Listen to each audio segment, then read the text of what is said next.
नमस्कार, स्वागत है आपका जी बिजनेस में। मैं हूं दीपक डोभाल और आप देख रहे हैं आपकी खबर आपका फायदा। आने वाले दिनों में कई जो जरूरी दवाएं हैं और विटामिन हैं वो सस्ते हो सकते हैं। आजकल इनका हर कोई किसी न किसी रूप में इस्तेमाल कर रहा है। खासतौर से कोविड के बाद इन दवाओं को लेने के प्रति लोगों की न सिर्फ जागरूकता बढ़ी है बल्कि दिलचस्पी भी बढ़ी है। कंपनियां भी लोगों की अच्छी सेहत की चाहत का बेजा फायदा उठाती हैं और जिस विटामिन की लागत चंद रुपए होती है उसे सैकड़ों के भाव में बेचा जाता है। मगर अब दवा रेगुलेटर एनपीपीए इनकी कीमतों को भी रेगुलेट करने की योजना बना रहा है। कुछ विटामिन को तो रेगुलेट करने की पहले से ही योजनाएं ऑलरेडी हैं मूर्त रूप में, लेकिन दायरा बढ़ाने की बात अब कही जा रही है। आज हम इसी पर चर्चा करेंगे, समझेंगे कि विटामिन की कीमतों पर लगाम कसना क्यों जरूरी है और ये जो वाइटल मेडिसिन हैं, जो जरूरी दवाएं हैं, ये ज्यादा से ज्यादा एनपीए के दायरे में क्यों आनी चाहिए। साथ ही बात करेंगे कि कौन से विटामिन सप्लीमेंट्स हमारे लिए कितने जरूरी हैं। लेकिन पहले देखिए ये रिपोर्ट।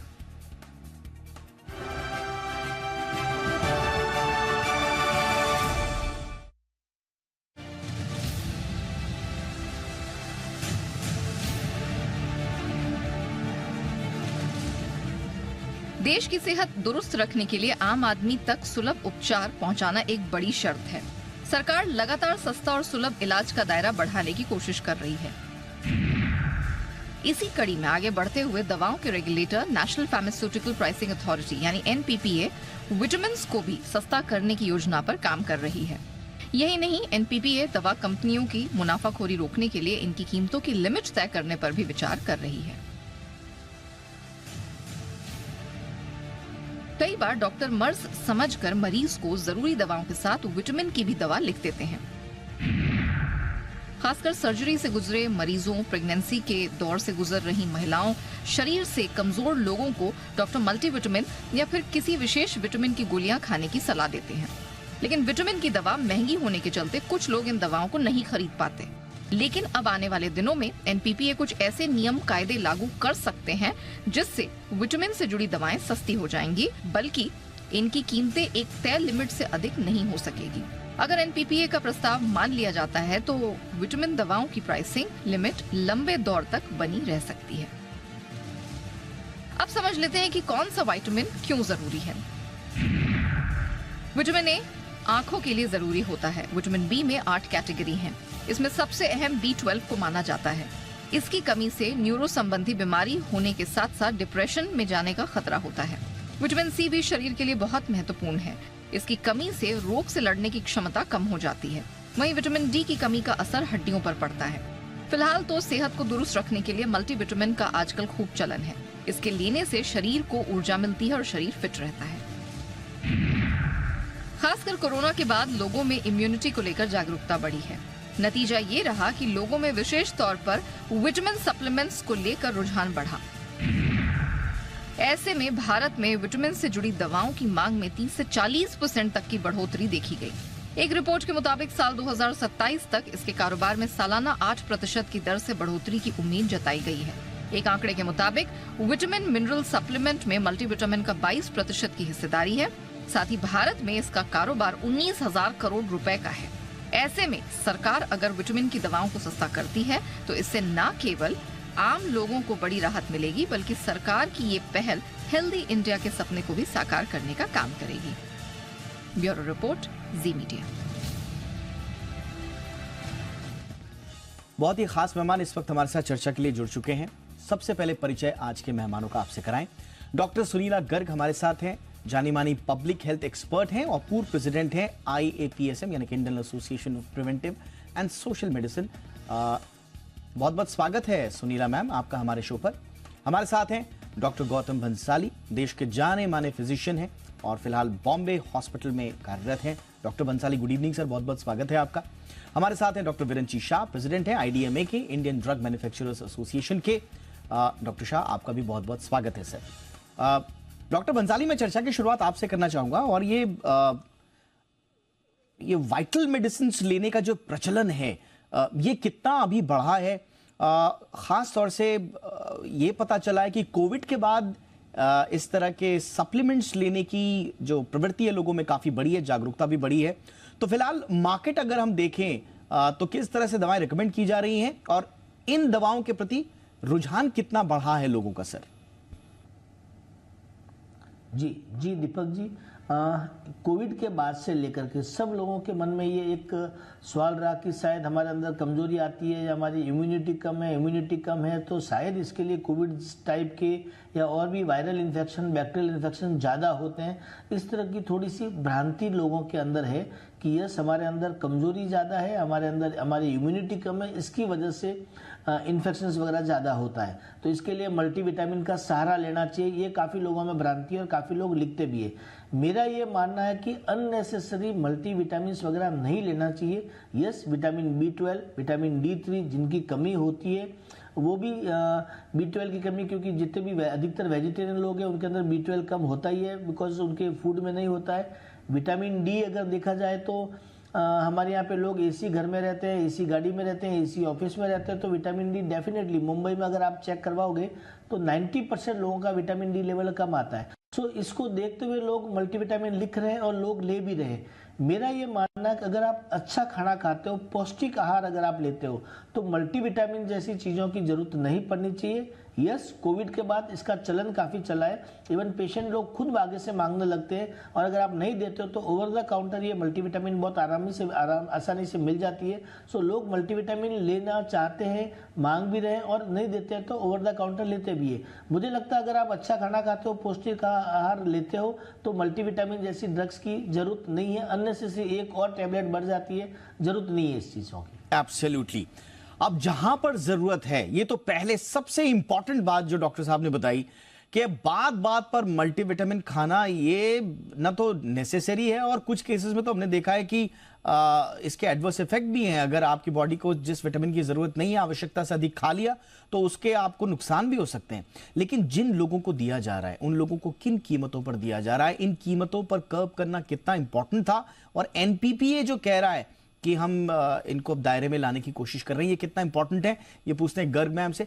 गर्ग मैम, कितना इंपॉर्टेंट होगा एनपीपीए के दायरे में लाना? हमने देखा कि विटामिन डी और कुछ विटामिन को पहले भी एनपीपीए ने उस पर कैप करने की कोशिश की थी, अब दायरा बढ़ाने की बात कर रही है एनपीपीए और कह रहे हैं कि हम पब्लिक हित में हमें और एम्पावर कीजिए सरकार से, एनपीपीए कह रहा है। तो कितना इंपॉर्टेंट होगा मैम ये? दीपक जी, पहली बात तो ये सवाल आपका बहुत ही अहम है। मैं कहना चाहूंगी इससे पहले, जबकि डॉक्टर गौतम ने एक कमेंट किया था कि बेसिकली क्या ये विटामिन हमारे लिए बहुत जरूरी है, नंबर एक, और कितनी मात्रा में जरूरी है। There is something known as recommended daily allowance. तो बेसिकली उस पे हमें ध्यान देना चाहिए कि क्या हमारा डेली अलाउंस है और किस मात्रा में हम विटामिन ले रहे हैं। ये एक जरूरी चीज है। और दूसरी चीज ये है कि क्या, जैसे हम विटामिन B12 की बात करते हैं, उसमें मिथाइल कोबालामिन है कि साइनोकोबालामिन है, तो ये चीजें बहुत अलग अलग हैं। तो वो विटामिन मिलता भी है कि नहीं मिलता, ये बहुत चीजें जरूरी है। जहां तक कि आपने एनपीपीए का सवाल बोला, ये जरूरी है कि एनपीपीए जरूर इन पे कैप लगाए, क्योंकि इनडिस्क्रिमिनेट यूज और आउट ऑफ पॉकेट एक्सपेंडिचर को हमें अननेसेसरली बढ़ाना नहीं चाहिए। हमने देखना है कि किस तरह से हम रैशनलाइजेशन करें इनकी मार्केट प्राइस को, ताकि ये आम जनता तक पहुंच सके अगर उनको जरूरत है तो। और ये भी हमने देखना है कि ओवर द काउंटर भी इसका रेगुलेशन होना चाहिए।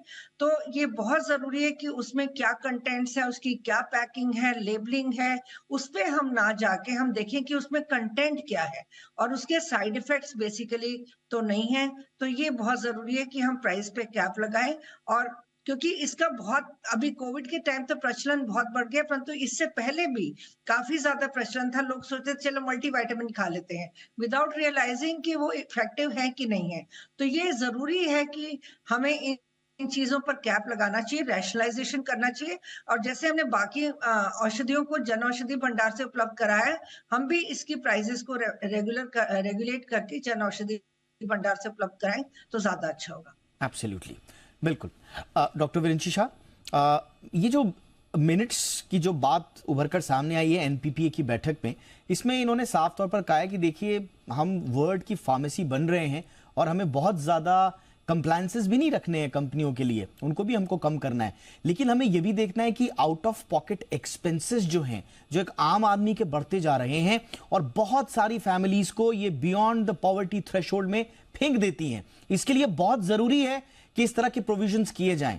आपको लगता है सर कि मार्केट में बेजा फायदा उठाया जा रहा है कंपनीज की ओर से, खास तौर से इस तरह के मेडिसिन में प्राइसिंग को लेकर? सर दीपक जी, पहले तो मैं आपका धन्यवाद करता हूं आईडीएमए की तरफ से मुझे यहाँ बुलाने के लिए। स्वागत सर। दूसरी बात, मैं एक आश्वस्त करना चाहता हूं कि आईडीएमए और पूरी जो इंडस्ट्री है वो अफोर्डेबिलिटी और क्वालिटी के लिए कमिटेड है। और जैसे आप जानते हैं, इंडिया की मेडिसिन ऑलरेडी वर्ल्ड में one of the cheapest medicine है। तो ये एक बात हो गई। अभी जो आपने एनपीपीए की मिटिंग्स के लिए जो मिनट्स ऑफ मीटिंग की बात की, मैंने मिनट्स ऑफ मीटिंग नहीं देखी है, लेकिन एक आर्टिकल जो मुझे मिला था वो मैंने देखा है। एक ऐसी बात हो रही है कि पैरा 19 के अंडर में इनके प्राइसेस को कैप करने के लिए कोई डिस्कशन चल रहा है। मेरे आगे जो दो स्पीकर्स ने बोला वो बात भी मैं अभी इसमें कोरिलेट करना चाहूंगा कि एक तो इनडिस्क्रिमिनेट यूज ऑफ वाइटामिन्स कोई अच्छी चीज नहीं है, इसे अवॉइड करना चाहिए। और इससे कितना हेल्थ बेनिफिट है और उसका साइड इफेक्ट्स, एडवर्स रिएक्शंस क्या है, ये सब मुझे हमारे जो डॉक्टर्स हैं वो डेफिनेटली इसको समझते होंगे और उस प्रकार से उसका इनडिस्क्रिमिनेट यूज नहीं होना चाहिए। प्राइसिंग कम करके या प्राइसिंग कंट्रोल करके अगर हम इसका इनडिस्क्रिमिनेट यूज कम कर सकते हैं, ऐसा पॉसिबल नहीं है।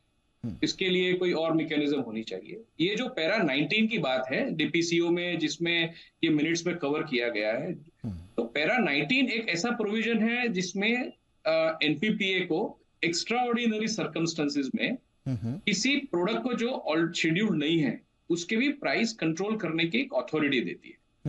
अगर आप इसको देखें तो गवर्नमेंट ने, एनपीपीए ने इसको कोविड के समय में काफी चीजों में, जैसे ऑक्सीमीटर्स थे या ऑक्सीजन था या इस तरह की जो स्पेशल रिक्वायरमेंट्स की जो मेडिसिन या सपोर्ट थी चाहिए था, उसको कंट्रोल करने में इसको इन्वोक करके प्राइसिंग रिड्यूस की और ये बहुत अच्छा काम उन्होंने किया। ठीक, लेकिन हमें ये भी समझना चाहिए कि पैरा 19 है वो एक्स्ट्रा ऑर्डिनरी सर्कमस्टेंसेस के लिए है, जबकि जो वाइटामिन्स है अभी कोई, मुझे नहीं लग रहा है कि ऐसे कोई एक्स्ट्राऑर्डिनरी सर्कमस्टेंसेस आए हैं जिसकी वजह से इनको ये कंट्रोल करना चाहिए। नहीं सर, एक्स्ट्राऑर्डिनरी, थोड़ा सा मैं आपको यहाँ पे रोक रहा हूँ सर। हाँ, आई एम सॉरी सर, मैं आपको इंटरप्ट कर रहा हूँ क्योंकि एक्स्ट्राऑर्डिनरी सर्कमस्टांसेस मुझे लगता है, क्योंकि हम जो डेटा पढ़ रहे हैं, हर महीने भारत में मिनरल्स और विटामिन सप्लीमेंट्स लॉन्च हो रहे हैं। बड़े बड़े विदेशी ब्रांड्स आ रहे हैं, कुछ लोकल्स भी आ रहे हैं। और विटामिन टैबलेट्स की अगर आप तो हमसे ज्यादा जानते हैं, आप ग्राउंड पर देख रहे हैं रियलिटी, उनकी सेल में कितना इजाफा हुआ है ये भी हम देख रहे हैं, 40-50% बढ़ गया है। तो इतनी ज्यादा तादाद में लोग ले रहे हैं, संभवतः एनपीपीए और सरकार इस बात से आश्वस्त होना चाहती है कि जब इतनी ज्यादा डिमांड है तो कहीं ओवर प्राइसिंग का शिकार एक आम उपभोक्ता ना हो जाए। सर नहीं, बहुत सही बात है आपकी, ऐसा नहीं होना चाहिए और ओवर प्राइसिंग या एक्सॉर्बिटेंट प्राइसिंग नहीं होना चाहिए। मेरा पॉइंट ये है कि पैरा 19 जो जिस रूट से हो रहा है, या जैसे वो न्यूज जो पढ़ा है, मैं उसी के आधार पे बोल रहा हूँ कि पैरा 19 एक सही रूट नहीं है। सही रूट ये होता कि एक national list of essential medicine है। अगर हमें लग रहा है कि ये एसेंशियल मेडिसिन है और इसको कंट्रोल करना चाहिए, तो डेफिनेटली एनएलईएम को रिव्यू किया जाए और उस रूट से, जो नॉर्मल रूट है, जो national list of essential medicine में एक्सपर्ट्स बैठते हैं और वो समझते हैं अगर इनको ये एसेंशियल है तो उसमें एनएलईएम में ऐड करके फिर उसको अगर कंट्रोल किया जाए, तो I think that is the right way of doing it. ये जो पैरा 19 है वो specifically extraordinary circumstances in public interest किया जाता है।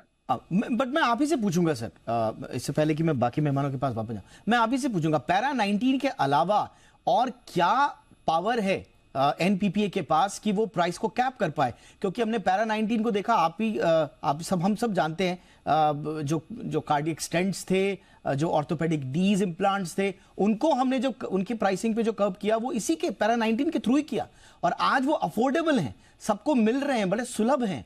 तो इसके अलावा और कौन सा मार्ग बचा है सर एनपीपीए के पास? मैं वही सजेस्ट कर रहा हूं कि national list of essential medicine को अपडेट किया जा सकता है। अगर जैसे अभी हम देखें 2022 में ही एनएलईएम का रिव्यू हुआ था, जब ये डीपीसीओ आया तब अप्रोक्सीमेटली 376 फॉर्मुलेशंस प्राइस कंट्रोल में थे। अभी ही जब ये रिवीजन हुआ, आज की डेट में total 980 almost 1000 formulations price control में है। आपने देखा होगा अभी अप्रैल में ऑलमोस्ट सारे फॉर्मुलेशंस में 6% की प्राइसेस रिड्यूस हुई है। तो मैं ये नहीं कह रहा हूं कि नहीं रिड्यूस होनी चाहिए, अगर एग्जॉर्बिटेंट है, अगर ये जो एनपीपीए के एस्टैब्लिश नॉर्म्स के बाहर है तो डेफिनेटली रिव्यू करनी चाहिए। एक स्टडी हो उसका, उसको एक प्रॉपर चैनल से एनएलईएम में लाया जाए, उसके मार्केट प्राइसेस को स्टडी, क्योंकि आप एक और बात भी समझिए कि मल्टीविटामिन्स में ड्रग्स भी है और फूड सप्लीमेंट्स भी होते हैं। तो जो आप इसमें जो आप कवर करोगे तो ये कवर होगा सिर्फ ड्रग्स, सप्लीमेंट वाला भी पार्ट है। तो एक प्रॉपर थॉट प्रोसेस के साथ किया जाए, ये मेरा कहना है। ब्रेक के बाद आपका स्वागत है डॉक्टर बंसाली। ये जो मल्टीविटामिन्स और इस तरह के जो सप्लीमेंट्स हैं, हेल्थ सप्लीमेंट्स हैं, हम देख रहे हैं कि एडवर्टीजमेंट्स के जरिए एक भय का वातावरण बना के, सेहत के प्रति कई चीजों का भय दिखाकर एक माहौल ऐसा बन जाता है कि हर आदमी को लगता है कि अगर मेरे परिवार में मैं या मेरे परिवार वाले अगर मल्टीविटामिन्स नहीं ले रहे हैं, इस तरह के हेल्थ सप्लीमेंट्स नहीं ले रहे हैं, तो हम सेहत के मामले में बहुत पिछड़ रहे हैं। ऐसी प्रवृत्ति पर पहले तो रोक लगे कैसे सर, ये कहां से शुरू हो? और दूसरा, जब तक इस तरह के विटामिन मार्केट में मिल रहे हैं, उनके प्राइसिंग को लेकर ये जो सरकार कर रही है, क्या ये अप्रोच सही है सर? ऐसा तो नहीं है कि इससे बिजनेस या हमारी जो फार्मा इंडस्ट्री है उसको कोई नुकसान हो जाए? जी नहीं, मुझे नहीं लगता कि फार्मा इंडस्ट्री या बिजनेस को कोई तरह से नुकसान होने लगेगा अगर गवर्नमेंट इसको प्राइसिंग या कंट्रोल में लेके आती है तो, क्योंकि कोई भी फार्मा कंपनी लॉस में कभी भी जाएगी नहीं। यस, जो उनका खर्चा इतना मार्केटिंग वगैरह बाकी चीज़ों पे होता है वो डेफिनेटली जरूर रुक जाएगा। और समटाइम ये जो इस तरह के मार्केटिंग के जो एडवर्टाइजमेंट वगैरह जिस पे काफ़ी ज़्यादा खर्चा करते हैं, जो ये बताने के लिए कि विटामिन से कितना जल्दी एनर्जी मिल जाती है, कितना जल्दी आदमी बूस्टअप हो जाता है, उसकी वजह से शायद आई थिंक प्राइसिंग वगैरह ज़्यादा हो रही है। तो अगर गवर्नमेंट अंडर रेगुलेशन लेके आती है तो मुझे नहीं लगता कि प्राइसिंग वगैरह में लेकर के या कोई फार्मा कंपनी कोई लॉस में आएगी। दूसरा, जो आवश्यक है नहीं है विटामिन का, जैसे मैंने पहले भी बताया, अभी भी मैं बता रहा हूं कि हर चीज में मल्टीविटामिन, यस, जहाँ जरूरी है, जैसे विटामिन B12 की डेफिशिएंसी है, जहाँ विटामिन D की डेफिशिएंसी है, वो भी कैसे करेक्ट करना है ये डॉक्टर को पता है। ऐसा नहीं कि आप B12 और D3 साल भर खाते रहे, महीनों खाते रहे, वो सही नहीं है। जितना जरूरत है उसके हिसाब से लेना है, लेकिन अननेसेसरी हर चीज में मल्टीविटामिन लेना, हर एंटीबायोटिक के साथ में मल्टीविटामिन लेना, एंटासिड के साथ में मल्टीविटामिन लेना, प्लस एक पेशेंट 3-3, 4-4 अलग-अलग तरह की मल्टीविटामिन लेना। कई बार मल्टीविटामिन के लिए ऐसा बताया जाता है कि इसमें ओमेगा 3 फैटी एसिड है, इसमें ये वाला सप्लीमेंट है। प्लस आजकल जो लोग हेल्थ को लेके ओवर कॉन्शियस हो रहे हैं, जिम में जा रहे हैं, एक्सरसाइज कर रहे हैं, उनको भी लगता है कि नहीं, खाना नहीं खाओ, कार्ब नहीं खाओ, ये नहीं खाओ, वो नहीं खाओ, खाना नहीं खाएंगे लेकिन विटामिन की गोली खाएंगे या प्रोटीन का पाउडर खाएंगे, उससे बहुत जल्दी ताकत आएगी या जल्दी मसल्स बन जाएगी।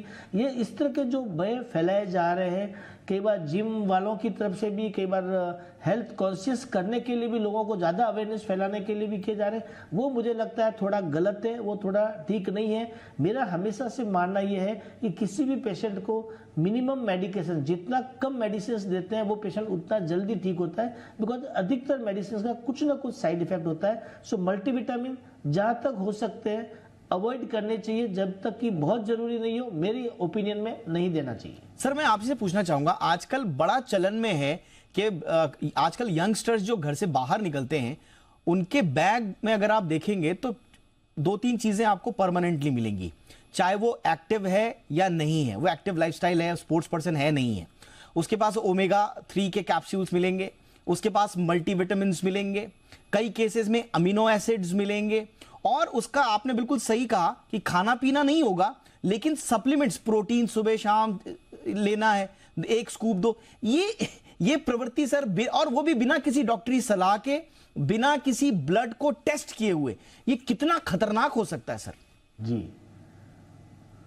जी, यही मैं बता रहा हूँ बार बार कि ये जो ओवर कॉन्शियस हेल्थ को लेके हो रहे हैं, या 6 पैक बनाने के चक्कर में amino acid, protein, high protein diet ज़्यादा जा रही है, फैट कार्ब का बैलेंस नहीं है। जो डाइट हमेशा जब भी होती है किसी की भी, it should be balanced diet. हमेशा हम लोग बोलते हैं उसमें कार्ब भी जरूरी है, फैट भी जरूरी है, प्रोटीन भी जरूरी है, सबका एक मात्रा होती है, उसके हिसाब से होना चाहिए। आप सिर्फ मसल बिल्डअप करते रहोगे, इसी वजह से हो रहा है आज की डेट में कि अधिकतर लोग जो यंग एज के अंदर, अगर आपने देखा जाए, लोग खाना पीना नहीं खा रहे हैं, एक्सरसाइज बहुत ज्यादा कर रहे हैं, ओवर एक्सरसाइज कर रहे हैं, और उसकी वजह से डिहाइड्रेशन का शिकार हो रहे हैं। उसके बाद पानी भी वगैरह नहीं पीते। Because of that young patients अभी हमने काफी देखना शुरू है, बिटवीन 20 to 30 की एज में मैसिव हार्ट अटैक लेकर के आते हैं या कार्डियक अरेस्ट में आते हैं। और अगर टाइमली हॉस्पिटल पहुंच पाए तो हम लोग उसमें कुछ कर पाते हैं, नहीं तो फिर जनरली आपने देखा होगा कितने यंग पेशेंट्स हम लोग अभी लास्ट आफ्टर कोविड 2-3 साल से देख रहे हैं कि वो बहुत ही खराब हो रहे हैं या एक्सपायर, मतलब डेथ भी उन लोगों की हो रही है। सो डाइट, बैलेंस डाइट बहुत जरूरी है। काफी बार लोग होता है कि लंबे टाइम तक फास्टिंग रख लेते हैं, जिसे इंटरमिटेंट फास्टिंग भी कहते हैं। वो ठीक है, वो इसके लिए ठीक है, क्योंकि आप दिन भर में जो मसाला वसाला ये सब चीजें खाते हो वो आपकी इस चक्कर में बंद हो जाती है। लेकिन लंबे टाइम तक फास्टिंग रखना भी ठीक नहीं है। और उसकी जगह पे आप विटामिन खा लेते हो, आपको लगता है कि मेरे सारे सप्लीमेंट पूरे हो गए, प्रोटीन पाउडर खा लेते हो, वो हेल्थ के लिए बिल्कुल भी ठीक नहीं है। फ्यूचर में आपको not only cardiac wise, otherwise bones wise, हड्डियों की तरफ से भी, न्यूरोलॉजिकल वाइज भी काफी सारे नुकसान हो रहे हैं और होने को देखने को मिलने वाले भी हैं। बिल्कुल सर। गर्ग मैम, एक बड़ा इंपॉर्टेंट कदम सरकार उठा रही है। अभी एक नया फॉर्मूला आ रहा है डीपीसीओ का, और हम इस पर यहाँ पे भी हम चर्चा कर रहे हैं और आगे भी करेंगे, कि जो अलग अलग ब्रांड्स की कीमतें अब तक तय होती थी, एवरेजिंग जो होती थी, वो फॉर्मूला शायद अब खत्म हो जाए। अब न्यूनतम कीमत वाला जो ब्रांड होगा, अब वही कीमत का बेस लेवल बनेगा, और ये हर तरह की दवाइयों में बनेगा। ये कितना इंपॉर्टेंट होगा ये करना, क्योंकि सुलभ करनी है हमको सबके लिए दवाएं, तो कितना इंपॉर्टेंट होगा ma'am? I think it is a very important step, क्योंकि मैं कहना चाहूंगी कि बेसिकली हमने देखना है कि उसका कंटेंट क्या है। जब हम मल्टीविटामिन का देखते हैं तो वाकई में ही वो कंटेंट, क्योंकि ज्यादातर जो हमारा ये फार्मा कंपनी के जो प्राइजेस हैं, ये पैकेजिंग के ऊपर, कलरिंग के ऊपर, बाइंडिंग के ऊपर, इन सब चीजों की वजह से प्राइजेस ज्यादा होते हैं करके। अगर हमें विटामिन डी की या हमें पर्टिकुलर B6, B12 की डेली रिक्वायरमेंट अगर कम है, तो उसमें अगर 6 मिलीग्राम हमारी डेली रिक्वायरमेंट है तो 200 का कोई अर्थ नहीं बनता। तो बेसिकली जरूरी है कि हमें जो मिनिमम प्राइसिंग, और बहुत ज्यादा अंतर है अगर आप वही सेम कंपोनेंट्स वाले मल्टीविटामिन्स को अगर एक ब्रांड के लेते हैं और दूसरे ब्रांड के लेते हैं, उसके बनिस्बत की हम सरकारी वो भी देखते हैं करके जो सप्लाईज आती हैं, हम देखते कि ह्यूज मार्जिन है। There is a huge margin, particularly जब मैं मल्टीविटामिन की इंडस्ट्री की बात करती हूँ, there is a huge gap. तो कहीं ना कहीं हमें यहाँ पे बैलेंसिंग की बहुत ज्यादा जरूरत है, और इनडिस्क्रिमिनेट यूज को भी एड्रेस करने की बहुत ज्यादा जरूरत है, क्योंकि अल्टीमेटली जागरूकता अल्टीमेटली पब्लिक में लानी पड़ेगी कि जो दवाई आपने लेनी है, और हेल्थ केयर वर्कर्स में, आम जनता में, जिम वाले जो लोग हैं, अल्टीमेटली जब तक आम जनता जागरूक नहीं होगी तो इस तरीके का चलन चलता रहेगा। तो हमें ये भी बताना पड़ेगा कि जो आपके सरकारी आउटलेट से या दूसरे आउटलेट से भी मल्टीविटामिन अवेलेबल है, वो भी उतने ही ज्यादा असरकारी हैं। तो कहीं ना कहीं हमें मिनिमम प्राइसिंग पे काम करना पड़ेगा, और हमें इनडिस्क्रिमिनेट यूज को भी अवॉइड करना पड़ेगा, आउट ऑफ पॉकेट एक्सपेंडिचर को भी कम करना पड़ेगा। तो दोनों फ्रंट पे काम करना पड़ेगा। डॉक्टर विरंची साहब, मैन्युफैक्चरर्स कितने तैयार हैं सर इसके लिए, और सरकार को आप, क्योंकि इंटेंट आपको पता चल गया सरकार का कि अफोर्डेबिलिटी के लिए सरकार लगातार काम कर रही है, और उसके लिए कुछ एनपीपीए को भी शायद कुछ ज्यादा अधिकार देने की बात हो रही है, लेकिन इसमें आप लोग, इंडस्ट्री किस तरह की भूमिका निभा सकती है ताकि अफोर्डेबिलिटी रहे और व्यापार भी प्रभावित ना हो? दीपक जी, अगर अफोर्डेबिलिटी की बात करें तो इंडियन इंडस्ट्री वर्ल्ड में शायद फर्स्ट रैंक पे आती है इन टर्म्स ऑफ अफोर्डेबिलिटी।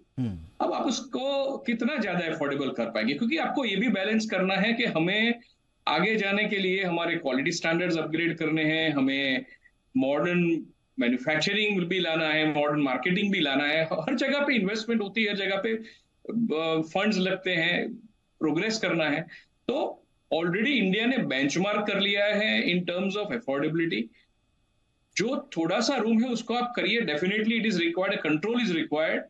लेकिन अगर आप इसको बहुत ज्यादा प्रेशर करोगे तो अल्टीमेटली आपने देखा है पास्ट में कि इंडस्ट्री फिर वो मॉलिक्यूल से निकल जाती है, क्योंकि वो उसके अंदर कोई, there is no revenue for the industry. तो हमें price control is very important. हम मानते हैं कि अफोर्डेबिलिटी बहुत जरूरी है, लेकिन एक बैलेंस भी लाना होगा जहां इंडस्ट्री इस प्रोडक्ट्स को अफोर्ड कर सके, अच्छी क्वालिटी बना के मार्केट कर सके, और सरवाइव कर सके। ठीक सर। अगर आप ज्यादा उसके बाहर जाओगे तो डेफिनेटली इसका सोसाइटी को फायदा नहीं होगा अगर प्लेयर्स धीरे धीरे क्लोज हो जाएंगे तो। ठीक है सर, यानी कि इसमें जो स्टेक होल्डर है, इसमें दो बड़े स्टेक होल्डर्स हैं।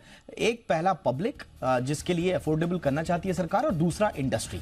तो इन दोनों स्टेक होल्डर्स के बीच में एक बैलेंस कैसे बने, इस पर भी सरकार को ध्यान रखना होगा। और फिलहाल हम तो यही उम्मीद करते हैं कि जल्द से जल्द ये मल्टीविटामिन पर कैप लगे, लेकिन कैप उसी अनुपात में हो जिसमें मॉलिक्यूल से बाहर आना, जैसे कि डॉक्टर वीरेंद्र जी कह रहे हैं, मॉलिक्यूल से बाहर आने की परिस्थिति ना बन जाए इंडस्ट्री के लिए, तो वो भी देखना होगा। बहरहाल बहुत बहुत शुक्रिया आप तीनों का।